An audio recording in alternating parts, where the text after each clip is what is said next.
Les Nuits Fauves. Oh, that certainly sparked debate in my seminars. Huh?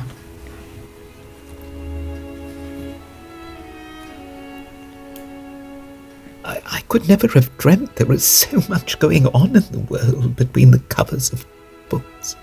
Such sandstorms and ice blasts of words.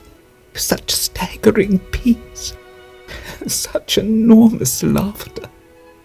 Such and so many blinding lights splashing all over pages in a million bits and pieces, all of which were words, words, words, and each of which would alive forever in its own delight and glory and oddity and light. What?